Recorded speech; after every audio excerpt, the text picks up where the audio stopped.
Vadakkanchery max care ഹോസ്പിറ്റലിൽ സൗജന്യ നട്ടെല്ല് രോഗനിർണയ ക്യാമ്പ് ആരംഭിച്ചിരിക്കുന്നു. നടുവേദന, കഴുത്തുവേദന, പുറംവേദന, ഡിസ്ക് സംബന്ധിച്ചുള്ള എല്ലാ അസുഖങ്ങൾക്കും വിദഗ്ധ ചികിത്സ, താക്കോൽദാര ശസ്ത്രക്രിയകൾ, സ്പൈൻ ഫ്യൂഷൻ ശസ്ത്രക്രിയകൾ, നട്ടെല്ലിൽ ഉണ്ടാകാവുന്ന വളവുകൾ, നട്ടെല്ല് രോഗ വിദഗ്ധൻ ഡോക്ടർ ധീരജൻ എന്ന ഡോക്ടറുടെ സേവനം.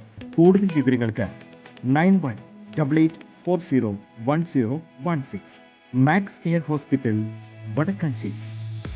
KPCC നേതൃത്വങ്ങളിൽ പാർശ്വവൽക്കരിക്കപ്പെട്ടവർക്ക് അർഹമായ പരിഗണന ലഭിക്കുന്നില്ലെന്ന് കൊടിക്കുന്നിൽ സുരേഷ് MP. AICCയിൽ ഉണ്ട് എങ്കിലും കേരളത്തിൽ ഇല്ല എന്നും നവോത്ഥാന പ്രസ്ഥാനങ്ങളുടെ നാട്ടിൽ അർഹമായ പരിഗണന ഈ വിഭാഗങ്ങൾക്ക് ലഭിച്ചില്ല എന്ന പരാതിയുമുണ്ട് എന്നും കൊടിക്കുന്നിൽ സുരേഷ് പറഞ്ഞു.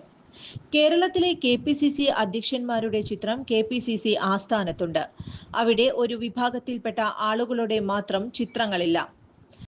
പാർശ്വവൽക്കരിക്കപ്പെട്ട വിഭാഗങ്ങൾക്കും അർഹമായ പരിഗണന നൽകണമെന്നും കൊടിക്കുന്നിൽ ഓർമ്മിപ്പിച്ചു. ഇതിന് K മുരളീധരൻ മറുപടിയുമായും രംഗത്തെത്തി. MP എന്ന് പറഞ്ഞാൽ നല്ല പോസ്റ്റാണ്, അതിന് കുറെ മെച്ചമുണ്ട്. സുരേഷിന് എപ്പോൾ വേണമെങ്കിലും ഡൽഹിയിലേക്ക് പോകാം. വിമാനത്തിന് ടിക്കറ്റ് എടുക്കാൻ സർക്കാർ കാശ് നൽകും. എന്നാൽ താൻ പെൻഷൻ കാശിൽ നിന്ന് ഡൽഹിക്ക് പോകണമെന്നായിരുന്നു മുരളീധരൻ പറഞ്ഞത്. ഷാഫി വടകരയിലെത്തിയപ്പോൾ ഗ്രാഫ് ഉയർന്നെന്നും എന്നാൽ താൻ തൃശൂരിൽ കാലുകുത്തിയപ്പോൾ തന്റെയും ഒപ്പം പ്രതാപന്റെയും ഗ്രാഫ് താഴ്ന്നുവെന്നും മുരളീധരൻ തമാശ രൂപേണ പറഞ്ഞു.